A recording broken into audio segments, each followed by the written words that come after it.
সাবেক সেনাপ্রধান এম হারুনুর রশিদ মারা গেছেন। সোমবার দুপুরে চট্টগ্রাম ক্লাবের আবাসিক কক্ষ থেকে তার মরদেহ উদ্ধার করা হয়েছে।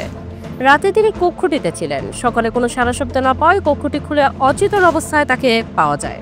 চট্টগ্রাম ক্লাবের প্রধান নির্বাহী কর্মকর্তা আশরাফ উদ্দিন গণমাধ্যমকে বিষয়টি নিশ্চিত করেছেন। তিনি বলেন, সাবেক সেনাপ্রধান এম হারুনুর রশিদ ক্লাবের গেস্ট হাউসের একটি কক্ষে একা ছিলেন।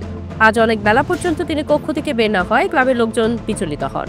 দুপুর 12টার পর পুলিশ ও আইনশৃঙ্খলা রক্ষাকারী বাহিনীর সদস্যদের উপস্থিতিতে কক্ষের তালা খুলে অচেতন অবস্থায় তাকে উদ্ধার করা হয়। তিনি আরও বলেন, চিকিৎসকদের ধারণা কক্ষের মধ্যে রাতে হৃদরোগে আক্রান্ত হয়ে তার মৃত্যু হয়েছে। কোতোয়ালি থানার ভারপ্রাপ্ত কর্মকর্তা আব্দুল করিম আজ দুপুরে গণমাধ্যমকে বলেন, সম্মিলিত সামরিক হাসপাতাল চট্টগ্রামের চিকিৎসকদের একটি দল চট্টগ্রাম ক্লাবে এসে সাবেক সেনাপ্রধানের পরীক্ষা নিরীক্ষা করেন। পরে তারা সাবেক সেনাপ্রধানকে মৃত ঘোষণা করেন। প্রাথমিকভাবে এটি স্বাভাবিক মৃত্যু বলে তারা জানিয়েছেন। এম হারুনুর রশিদ 1948 সালে জন্মগ্রহণ করেন। তিনি চট্টগ্রামের হাটহাজারীর বাসিন্দা। মুক্তিযুদ্ধে অবদানের জন্য তিনি বীর প্রতীক উপাধিতে ভূষিত হন।